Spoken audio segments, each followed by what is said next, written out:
Welcome to Making Waves. Welcome to Making Waves. Fresh ideas in freshwater science. Fresh ideas in freshwater science and why they matter to you.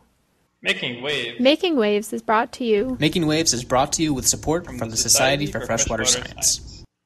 I'm your podcast host, Erin Larson, and today I'm here with Dr. Ariel Sjogren, who's a postdoc at Michigan State University, and Dr. Jake Zwart, who's an NSF postdoc hosted by the U.S. Geological Survey. And they're going to be talking to us about the Limnology and Oceanography WikiProject for a little bit. So welcome to the podcast, both of you. Thank you. Yeah, it's great to have you here. I was wondering if you could start out by maybe giving us a little bit of background on the Limnology and Oceanography WikiProject and how it came about.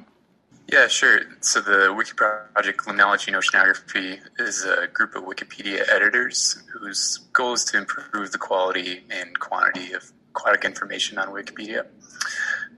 It was established in October 2018 at the most recent Eco Days Symposium, which is in Hawaii. Eco Days is a ecological dissertations in aquatic sciences NSF-funded project through ASLO. And that's where about 40 early career scientists go and pitch ideas and projects and papers to work on collaboratively. This was one of the projects that got some traction, and we've been working on it ever since. So far, we've hosted a couple of editathons and then some editing in between. An editathon is just a concentrated effort of editing Wikipedia pages. We've had about 30 people contribute to aquatic Wikipedia pages, and the vast majority of our editors have never edited Wikipedia before. Again, we're mostly young aquatic scientists, but we're trying to recruit some more senior aquatic scientists. They have a lot of knowledge that we can tap into. And so far, we've added about 40,000 words to aquatic-related Wikipedia pages.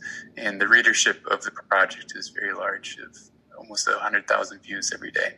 Yeah, so that's kind of the background of it. I was wondering if you could maybe tell us just a little bit about I know you were sort of the one who originally brought that idea to Eco Days about doing the Wiki Project, and did you notice that there was maybe not that many great resources in the freshwater sciences and limnology and oceanography on Wikipedia? Was that sort of part of the impetus? Yeah, yep, that's part of it. I remember looking at the Limnology Wikipedia page, it must have been in 2016 or 2017, and noticing it was about 400 words long and just being kind of embarrassed by it. And then also wanting to have a central location where like a bunch of information on aquatic sciences could be that's open and free for everybody.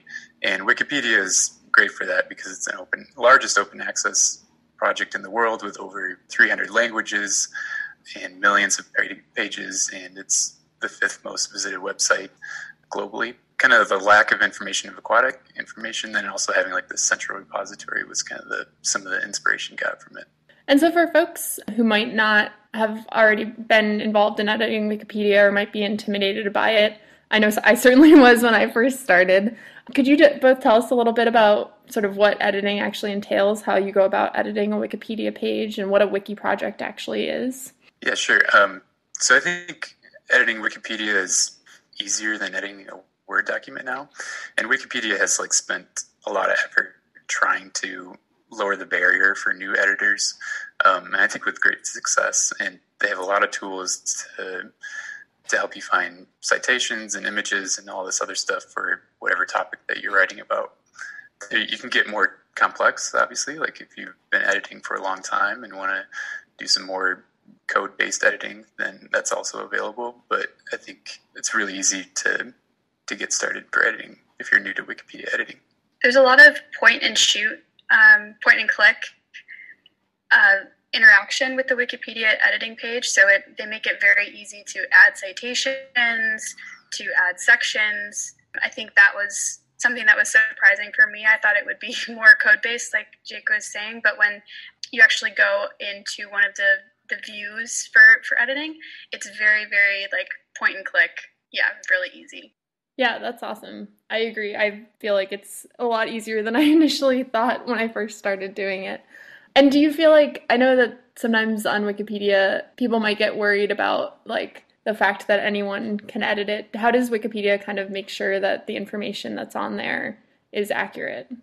There's a lot of algorithms that look for vandalism. I think it used to be a big problem when Wikipedia was in its early days, but now there's stuff that gets flagged, stuff that gets automatically deleted if it's like really obvious.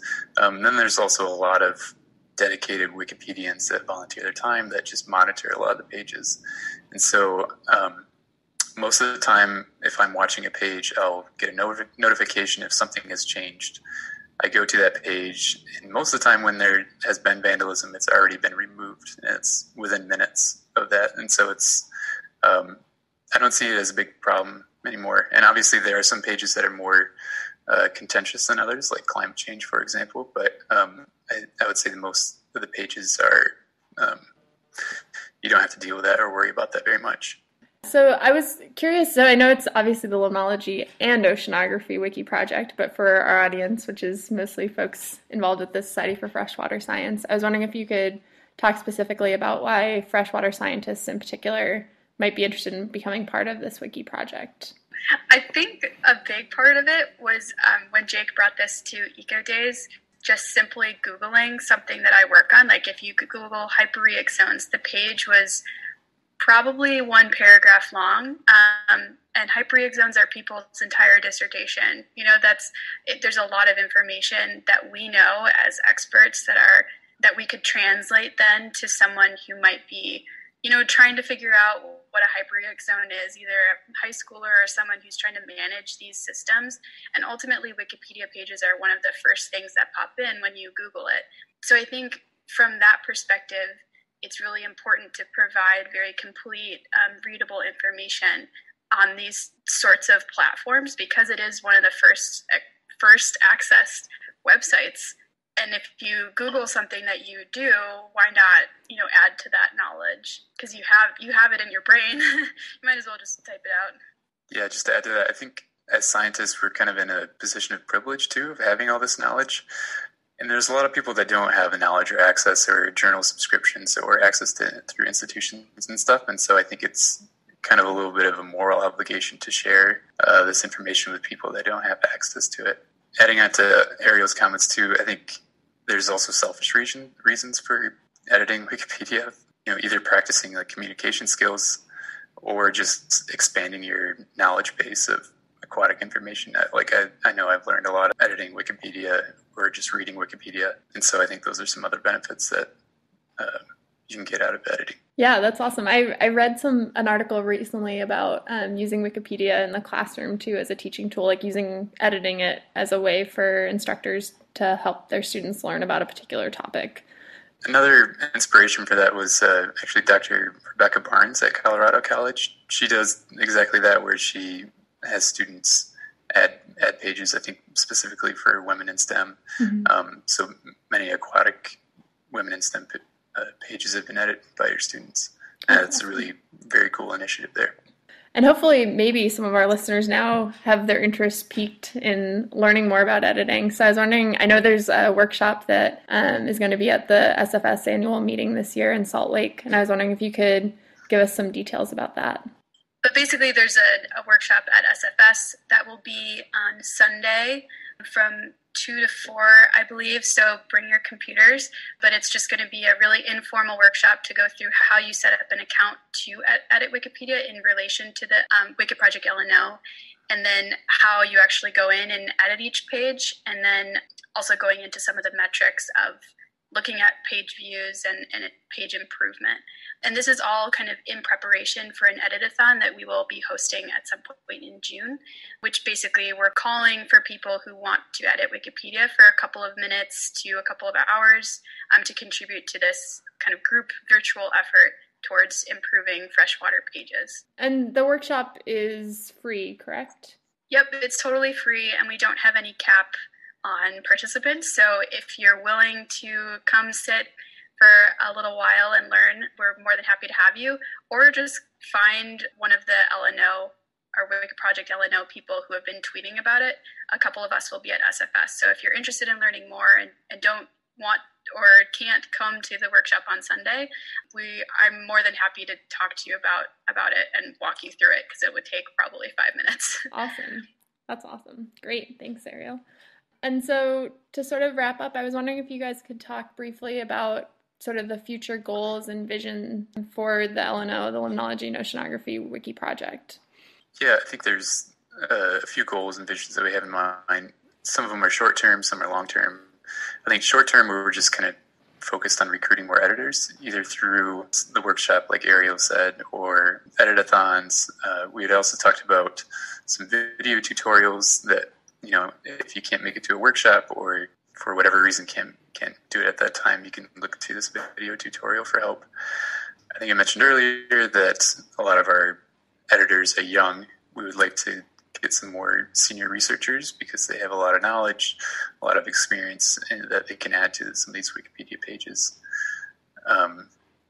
Continuing edit-a-thons and workshops is also going to be a short-term priority, I think.